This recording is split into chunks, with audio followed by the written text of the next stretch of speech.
Randomly selected questions, my favorite. Okay, so here we are at our Ask Us Anything.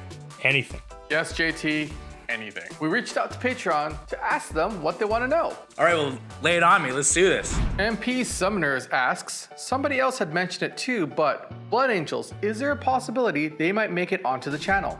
Are there any plans to do another like Welcome to 9th Edition video about focusing maybe on more of a smaller beginner's game? Ooh, okay, so there's multiple parts to this question. The first part, will Blood Angels ever get onto the channel? I think the answer to that question is they will probably be on the channel again because they've been on the channel once already. We had Blood Angels at the very beginning of the season. This is episode 2. And yeah, I love Blood Angels. I have a huge Blood Angels army, and JP, who is on our channel with his Blood Angels, also has a beautiful Blood Angel army. The second part of that question is, will we ever do a small version of the How to 9th Edition with like the little tiny games? I'm not really sure. Will we ever put like combat patrol games? Maybe that's what the question is. I'm not sure, but that's an interesting idea. I'd be open to combat patrol games. They'd be fast videos, like 10 minutes. Guy Vessa Webb asks, what is your favorite part of the hobby? Paint or play? Ooh, that's tough. Actually, you know what it is? It's assembly. I love putting models together. I love chopping them apart and putting them together wrong. Converting is really something that's true and dear to like what I do in the hobby. So yeah, kind of in between. Painting and playing kind of go together for me because playing gives me a reason to paint, and then painting also gives me a reason to play because I often want to play with my recently painted stuff. So it kind of works together really well. Definitely playing. I love to play because the interaction with another person who enjoys the lore and the hobby as much as I do makes it for me. But there's something about sitting and kit bashing a completely new model out of scraps that is just incredibly satisfying. Honestly, there's no one part. I love the whole thing, and I think that's what's amazing about Warhammer is you can choose one part, you can choose the whole thing. It's so inclusive and there's so much there. It's a really great hobby overall. Arthur Bobany asks, would there be a way to set up a challenge series for people that live nearby? We don't really have a challenge series for like 40K. However, Kill Team Challenger show that we'll have a full season into the summertime. That is kind of a challenge-based thing. And how we're going to sign up for that, I don't know. TAC?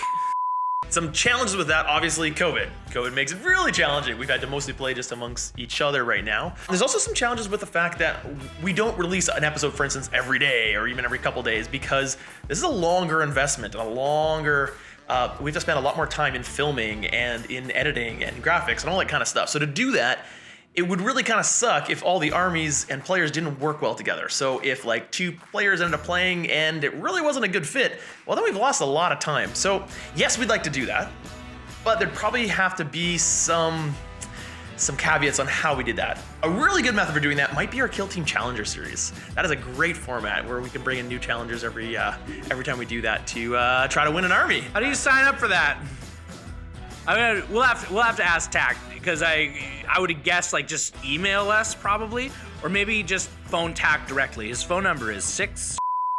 Michael Petit asks, will there be another Crusade in Season 3? In Season 2, we attempted to do a Crusade system for our patrons as a Patreon-specific show. We liked aspects of how we did it. It didn't quite hit the mark on what we wanted to do, though. So for Season 3, we've got some other plans. We probably won't do a patron-specific Crusade.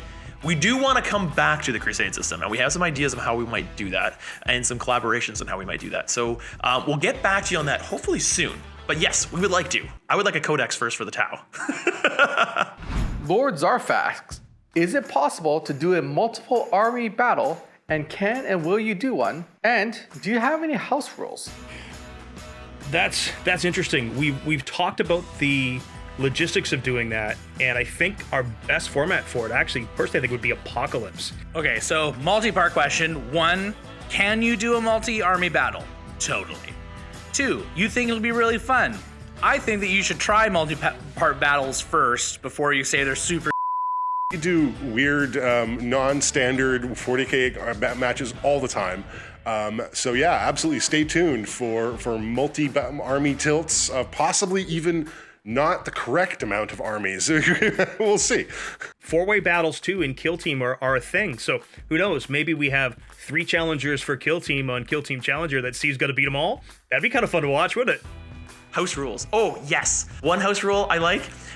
If a weapon does extra damage, like wasted damage to overkill a model, it's a +1 for every extra damage to the dice roll to explode. I think that would be awesome. Oh, yes. Okay, I think for season 3, we might introduce a house rule. And the house rule is just like in 5th and 4th editions of the game, when a vehicle is destroyed, you leave the vehicle on the table as a wreck. So maybe we'll design some like flames or something like that. You put it on and it becomes cover. I think that's just so cinematic and very, very cool. We'll still talk about it though, but I think that I would like to see that in season 3. The Tape Keeper. What does each race smell like? Ooh. You know what? So here's the thing. I'm a Drukhari player, and as far as I'm concerned, they all stink. Well, I think they're trying to say that so they'll say the cows smell like fish. I feel like that's a setup of what they're trying to do. It goes without saying, like, cows smell like fish. I bet elves smell like spicy. Harlequins smell like cotton candy for like obvious reasons. I don't want to imagine what plague whatevers smell like. I'm assuming bad. I would imagine orcs kind of smell a little bit like bacon. Like it's just been sizzling for a little while and like kind of burnt. I assume space marines smell similarly horrible. We're talking about like an all-male society of like warriors with nobody around to tell them they stink or need to like clean up their socks or whatever. Like I can just imagine how bad that would be. Space marines smell like victory.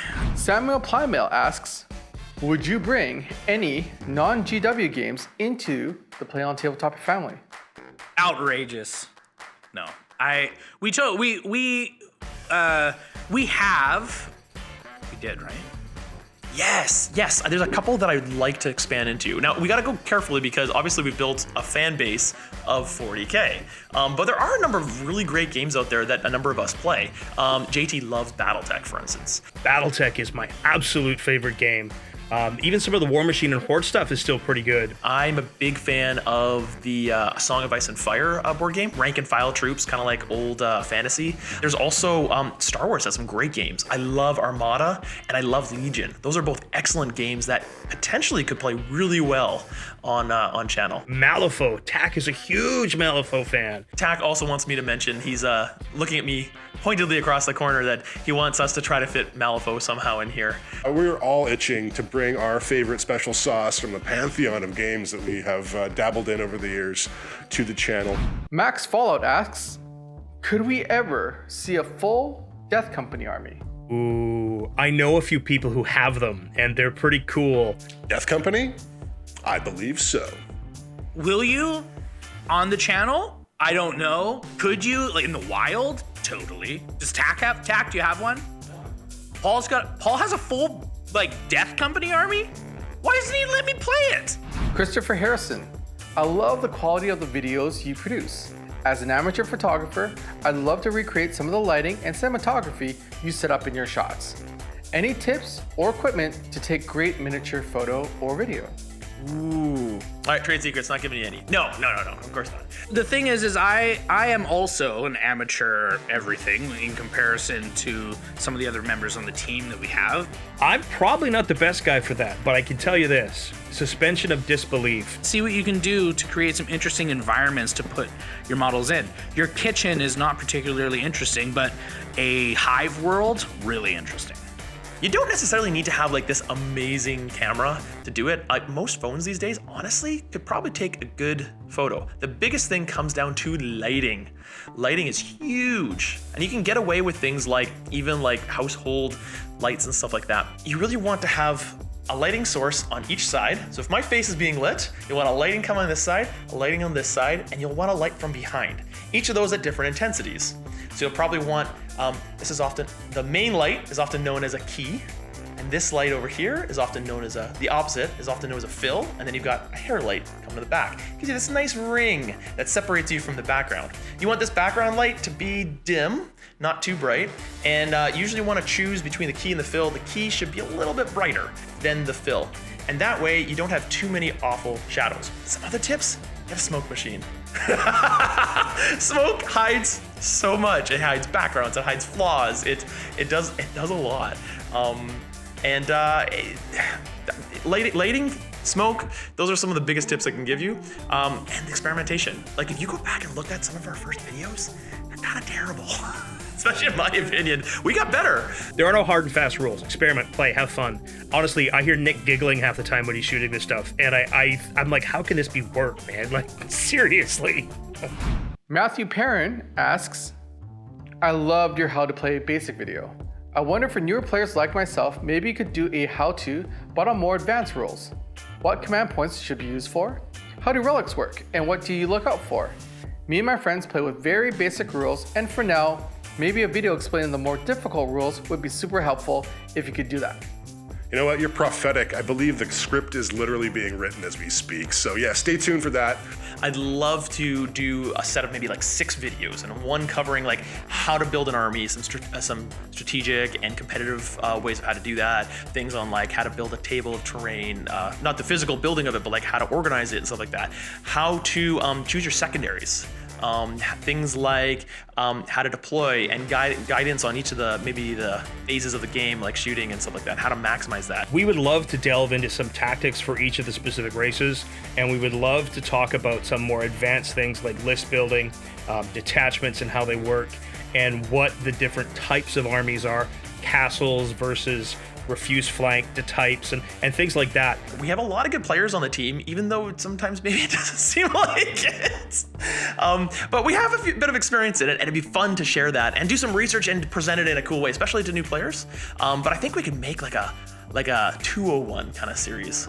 This one is from Slam Gwinius. Will the Genestealer Cults ever be featured on Play on Tabletop? The Genestealer Cults have been featured on Play on Tabletop in a very special episode of 40K in 40 Minutes. Takawana takes the Shadow Spear Marines and fights against Nick's Genestealer Cults. The very first episode of Season 2, if you recall, had the Genestealer Cults in it. Forces of the Hive Mind. Alex McDougall played Takawana. I have a Genestealer army. It has been featured. Alex McDougall played part of it. I played a portion of it in Season 1 in a smaller game. I've been growing that army. I'd like to bring it back for Season 3, maybe soonish. I like the Genestealer Cults. They play fun. I'd like to bring them back. The Tapekeeper asks, do you have your first painted mini? Will you show it to us? Oh, I do. I do have my first painted miniature, but it's not a Warhammer miniature. My first ever painted miniature, I think, was a D&D miniature. And if I'm not mistaken, it was a lead wizard. That's right, lead wizard.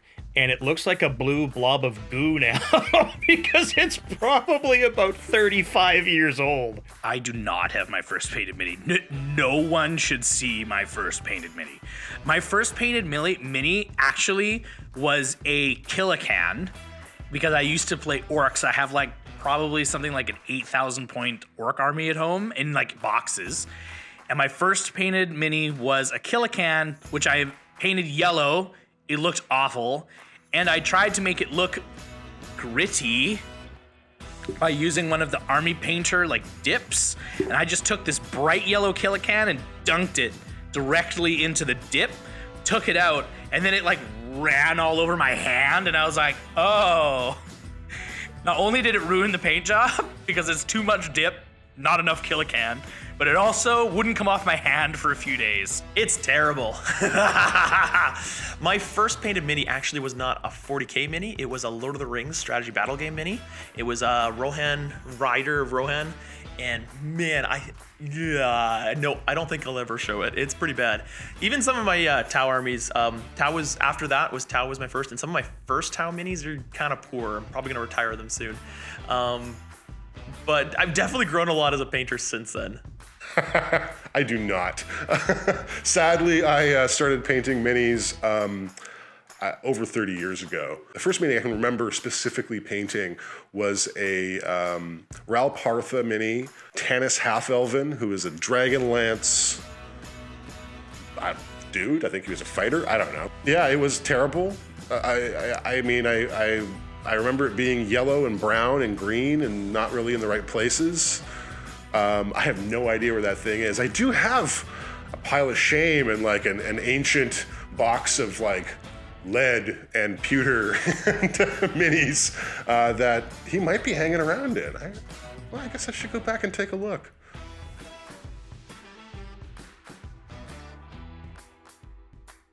Angel Felix, Which is the evilest faction in 40K? Oh my. Which is the evilest faction in 40K? Easy, Imperium. Evilest faction? Well, of course, all of humanity. Oh, evil's so relative. Ethics and morals don't exist in the 40K universe. It's all shades of gray. I don't think Tyranids are evil because I don't think they know what they're doing.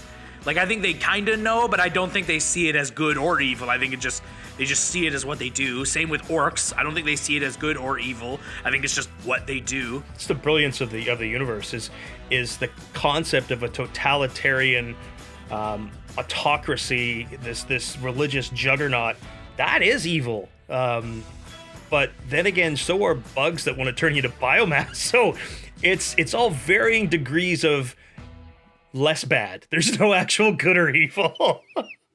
What does 40K mean to you? So I didn't actually start with 40K. My gateway drug was the Lord of the Rings strategy battle game because I was a huge Lord of the Rings nerd. And when I moved out to Vancouver from the prairies, I couldn't find a big Lord of the Rings crowd. And so I had a friend that was playing 40K and he introduced me and I started playing and it grew from there. 40K, to be honest, means friends. Like, I've developed so many friends. All the people on PlayOn, I would have never met had it not been for 40K. I have quite a few people I know and count as friends because of it. I have my own like gaming group that before COVID used to meet fairly regularly, and I would count them all as very close friends. 40K has meant expanding that and being a part of a community like that, and it's been really cool to be a part of that. It's a hobby, but it's so much more than that. It's something that I can share with my son. It's something that I can share with my friends. It's a language that I can speak to people that understand it and get it. It's like any sport, any hobby, anything that's overarching like that in your life. For me, it used to be golf. I was a really good golfer. I played a lot of golf. I've had multiple knee surgeries. I've had other issues that keeps me from playing at the level I was at. And now I've got 40K instead. I still have the same language. I can still talk about die rolls and ballistic skill, just like I talked about shafts and lofts and what did I hit on the 13th hole when I hit a 4-iron in? Do I hit a 7-iron now? I could do the same thing with, charges and counter charges. And so it's that shared, ideally, community that you get from it. And that's what Warhammer 40K means to me. 40K actually means a lot to me. And I'm going to break tax rules and probably go over my 40 second response time. But I got into 40K when I was young in high school. I came from just to be honest, a kind of abusive home. It was a broken family, a lot of struggles. I, was bullied a lot in school. I ended up being very angry and bullied other people in school and detention all the time. And it wasn't good, right? And I was young and angry that things had just not gone the right way. And then a few very, special people in my life kind of stepped in and started to add in positive forces. And one of those forces was 40K. And I started to kind of get a bit of an escape with it. And I started doing something positive versus something destructive or negative.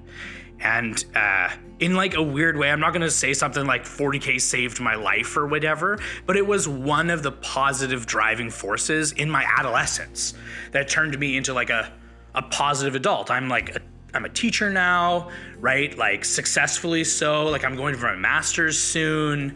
And I'm a part of Play On Tabletop, an incredibly positive organization. And it's one of those things where if I didn't have 40K, I don't think it would have turned out the same way, because it, teaches you how to positively interact with other people, and it's a constructive thing for you to do in your free time. And, it didn't save my life, but it was a force that helped me get there. 40K was this sand trap that I couldn't claw out of. It seemed that every time I turned around when it came to Warhammer and 40K in particular, there was something new and cool about it that I wanted to get into. It kind of started with neat models And then I learned there was a game, and it just kind of kept going. And yeah, I remember my first army very, very well, and my first major conversion, which was turning like a regular Imperial Predator into a Chaos Predator. And I found this fantastic thorn bush that had these twisted, and it was a beautiful model. I've tried to go get it back. I know who has it, or at least who had it, but he won't give it back to me. Regal asks, if you had to pick a new force to play, what would it be and why? Custodes, low model count. I'm an old man. I can't remember stats for too many things anymore, so I want as few models on the table as I can get to, and Custodes really offer that in spades. Probably it would be, I don't know, maybe AdMech? I have everything else, so it's not really new. I've already had it and sold it.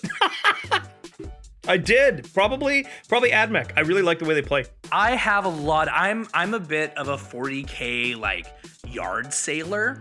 I have a lot of 40K, and not all of it, if not any of it, is really that new. So like, I'm one of those people who's like, oh, you got a big tub of Tyranids? Like, I'll give you $100. Like, right? Like, because people sometimes just want to get rid of stuff, especially when it's super old and kind of destroyed. If I were to start a brand new army, walk into a GW, pick it off the shelf, and I was going to start from ground zero all the way up, I think that I would probably go with orcs. I have orcs already, but if I were to restart any army, I would go with orcs. The reason I would go with orcs is because they combine like the right amount of comedy. They have wicked models, right? The look is just so unique. They look more unique than any other 40K army, in my opinion. And when you look at a wall of models, they're the ones that stand out to me. They're always bright and boisterous and interesting looking. And you get a free pass on modeling. You can do whatever you want with them and no one says a thing. So you just do whatever you want and it's awesome. So orcs. I've got a couple different armies on the go. So I've got the startings of a Tyranid force. Actually, it's fairly large, to be honest. I just don't have a lot of the competitive stuff. I've got the startings of an Imperial Guard army that I've converted a lot of them to be Guivesa. I've got the startings of Krieg. I've got like some infantry and some earth shakers and stuff like that I really like the look of them, the kind of World War I trench warfare kind of stuff. And I've also got the startings of an Adeptus Custodes army that was gonna be the spearhead of an Indominus Crusade force. And I was gonna put like all of the different stuff from Indominus Crusade. I had Sisters of Silence, I had Adeptus Custodes, I had Space Marines, I had Guardsmen, and both the Space Marines and the Guardsmen had models from all the different ranges. So that's like this big collection of just everybody wanted to follow Gilliman. And the Space Marines, for instance, I've got 10 Space Marines in it, and each one is from a different chapter. So it's like, it's just supposed to be like everyone's following Gilliman, they're all on Crusade, and it's a big force fighting. I really like that army. I want to play it sometime on the channel. Lucas Keys asks, will we ever see Raven Guard on the channel? Yes, Raven Guard. We want everything on. I would love to see a battle of Marine on Marine action, like some Istvan drop. That would be kind of cool. 30K, with 40K armies, that'd be kind of fun. I really kind of dig that. But yes, absolutely, we want to have every army, every faction on the table. Absolutely, but you got to bug Space Marine Steve about that one. You totally will see Raven Guard on the channel at some point in time, definitely. I have a Raven Guard army. I played it in the Crusade that we did in the fall, and hopefully maybe in the Crusade in the future, I'll bring them back again. They're a lot of fun to play. I have some. They're excellent. You will totally see it one day. When? I have no idea. Pods on Patreon. How do you find your ideas for the tabletop? Ooh. We definitely pulled together as a team, and there's definitely some stuff happening on the fly and some stuff that took huge amounts of time and effort to plan and create. Reddit and imagination. So basically, I'd like to see this. Oh, I've never seen that before. I'd like to try that. That's pretty much how it goes, and we just try to come up with something new. Sometimes we hit the mark, sometimes we don't. It's a combination of being creative with what you've got and being creative constantly to create a backlog of stuff that you can use to make amazing cinematography. A lot of it is imagination, stuff we've talked about. We have meetings about it. And sometimes, like that sky battle, Nick just got an idea in his head and went, I want to do this. And he did it. And it's really cool to be able to do that. And a lot of that we get because you guys support us. We're able to spend that time and work on stuff like that. And we really do appreciate that very much.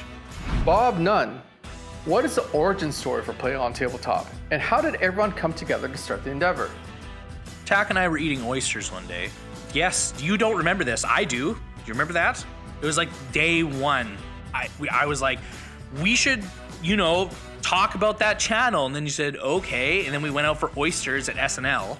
And then it was after that meeting that you called the big meeting where we sat in your living room 2 inches from your like 70-inch TV. Tack calls me out of the blue. We've been friends for a while, but Tack calls me out of the blue and say, hey, I've got this investment opportunity for you. And I was like, okay. And like in the back of my mind, I'm thinking, did he get stuck in a multi-level marketing scheme and I'm gonna get pitched to this? And like, okay, he's my friend. All right, I'll listen. But he's wanting to do it at his house. I'm just gonna phone in. We'll see what it is. And we'll see. I'll be able to say no easily. There was a spark of an idea. I believe Takanawa called us all over for dinner or something, or lunch or pizza. There was food involved. And you gave us the little power slide thing where you showed us what our logo was gonna look like. And we were like, yeah, we're doing this. So we were just hanging out in Tack's living room.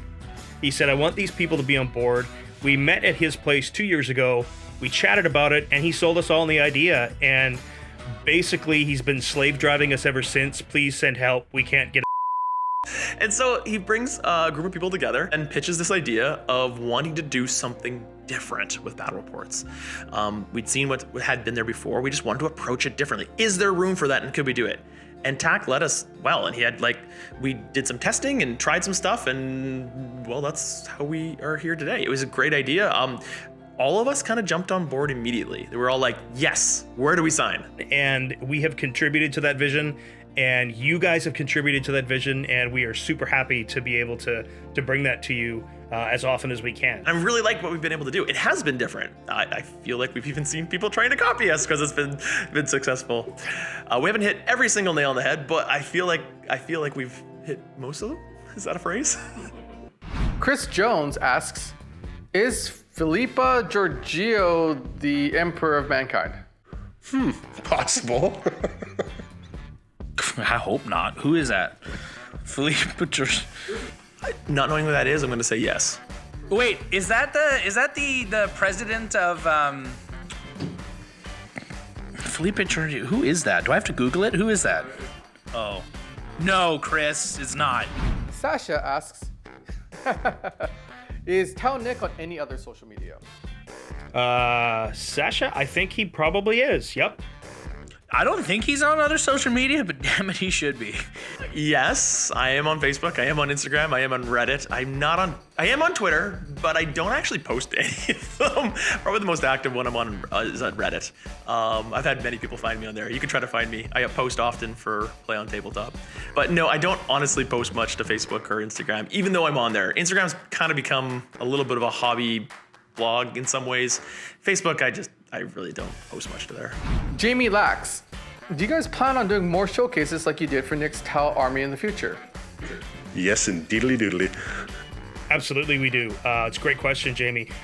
We want more showcases. We want to showcase some of the cool armies in the neighborhood and that we know of, and then some of ours. I mean, Steve's pile of Space Marines is unbelievable. It absolutely is. My orcs, I've lost orcs, and I still have thousands. It's ridiculous, but that's how you play orcs. So yes, we absolutely plan to do more showcases. In fact, if COVID hadn't hit really hard in Vancouver in December, I would have had 4 recorded right now. I got some great ideas, great thoughts. Chris Jones wants to come back and show off his Dark Angels. We've got Finley, who's in our APOC game, wants to show off his Imperial Guard more. Matthew Beavis wants to come back and show us his Goblin Guard and some of the new stuff he's created. And he's actually been working on a Sisters army, apparently. And a couple of the people that have been on our channel want to come back and show off their armies, which I think would be awesome. We also want to go do an intervention at Steve's house because he is definitely a hoarder.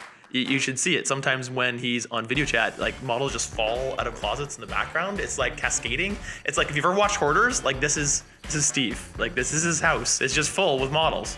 What fast food chain was the Emperor's favorite? Ooh, the Emperor's favorite fast food chain? It's got to be the Golden Arches. It's the Golden Throne. It's the Golden Arches, right? I'm sure there's a joke here, but I don't know what it is. McDonald's? McDonald's, definitely. The reason, Golden Arches, right? Like, you can't, yeah. That or like Burger King. Burger King, because it's royalty, I guess. I don't know. But really though, McDonald's not only are they the biggest, but yeah, those golden arches, man. Like I can't see, yeah. If the Adeptus Custodes go anywhere, it's McDonald's. I'm gonna go with Chipotle. Matthew Zymanski asks, what do you think is the best way to play low point games and not discouraging friends and siblings from playing?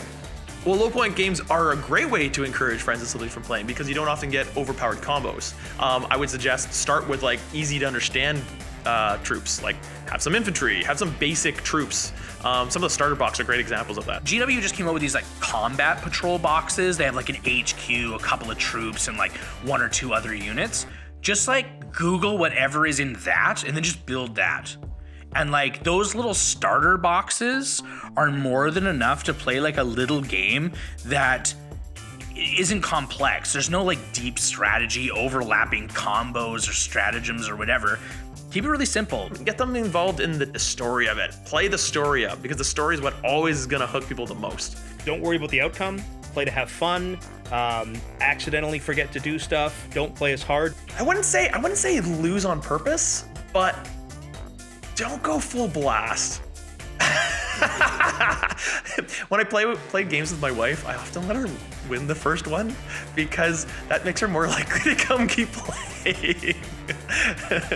Dakota Gibson, what degrees, backgrounds does everyone on your team have? Your production is on par with big sports channels. How do you do it? Blood, sweat, and tears, Dakota. Absolutely. Tack's got a lot of experience. Nick's got a lot of experience. Tycho, Steve, myself, and Paul have a lot of drive. Tack has got a variety of experience running like an arts and graphics company, marketing, etc. And like Nick has worked professionally on film sets, and he's a professional editor. He knows what's going on. Personally, like I have some performance background. I have a couple of degrees in theater performance. I also have degrees in education. I'm going for my master's in education too. JT has also worked in performance. He's kind of bringing that to his boisterous commentary. And there's talents among many of us that have been put in the background, in the foreground, and all through it. We've all worked really hard to make those things come together. Myself, I've been in the film industry in Vancouver for a while, both editing and shooting. I've worked on some television shows here and some movies and some reality TV shows and stuff like that. But that's my day job. So I get to lend some of that to playing, which is kind of cool. We have, like, Steven's a teacher. I don't remember what grade he teaches now, but it's elementary school teaching. JT actually does terrain and painting, I believe. To be honest, I'm not actually sure what he does. Tycho is working. What is he working now? I don't even know. He switched jobs recently. What does Paul do? Most of our crews is like in the middle of transitioning between jobs right now. In terms of specific degrees that we're using, I don't know. We like Warhammer. That's what happened. We bring a rich tapestry of professional abilities to the fact that we're all super nerdy. Like, we are professionals that are also nerds, and that is what makes Play on Tabletop special. Jason, how do you find people to come play on the show? Any chance we'll see returnees, newcomers, and or different armies? I feel like top players usually have a few armies to play. Would love to see Matt Beavis's orcs. Ooh, good idea. Yeah, I think our main criteria are people that we know that might answer our phone calls, that know how to play Warhammer and have fun when they do it. Oh, Matt Beavis is actually working on a new army, a sister's army. It looks amazing. He's Heaven's Teeth on Instagram. You should check it out. Returnees, for sure. Other armies? Yes, absolutely. How do we find them? A lot of them we just know. We know them from years of playing tournament scenes. We know them from our personal lives, and we've grown up with some of these guys.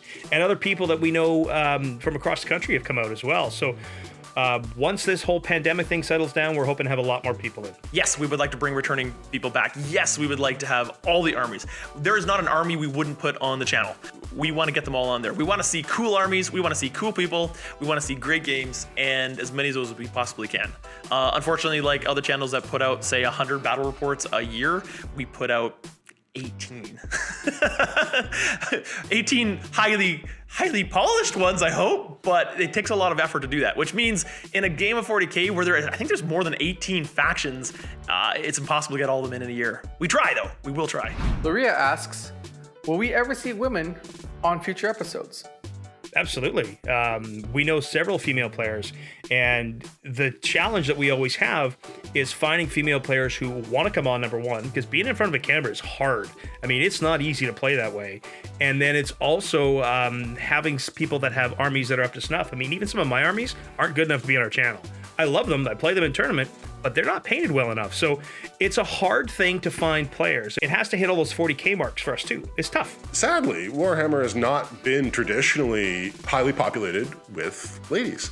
And I believe that it should be. I've definitely played against women who kick my butt, and we've had great games. One of the new editors working on Kill Team, Mike, and his wife are thinking of coming down and playing Kill Team one day, and I hope to get both of them on the channel playing Kill Team. Maybe you'll see that in the next summer. Also, too, there's a lovely lady who follows us on Instagram. Her name is The War Mistress. Go and search her on Instagram. Check out some of her painting. It's quite good. She lives in the local area, and I'd love to have her on the channel, too. We welcome anybody and everybody we can that has a good attitude. We want them on our channel. Can you make signs in the background for Nick so he doesn't forget to use Overwatch and marker lights? That's a great idea. Nope, absolutely not. We cannot make signs for Nick. It's all on him. Can we make special signs for Nick so he doesn't forget stuff? No. We should do that. Actually, we should all have, like, I don't know, a second, a coach, what do we need? We need a caddy. Can I hire someone as a reminder to just say, hey Nick, don't forget to use your Overwatch or marker lights? Someone to carry my books and tell me when I'm screwing up. That'd be fantastic. Yeah, I agree. Warhammer caddy. What excites you the most for our plans for 2021?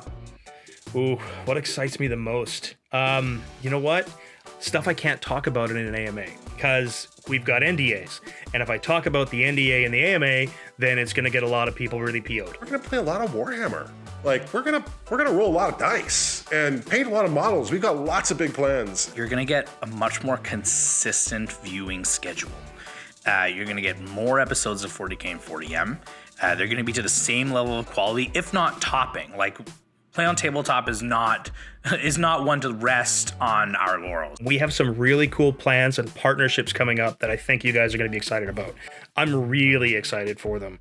It's cool to see us grow and them grow and us grow together and bring that community together. So that's what I'm really excited about. It's a big step for us. It's a big step for them. And I think you guys are really going to dig it.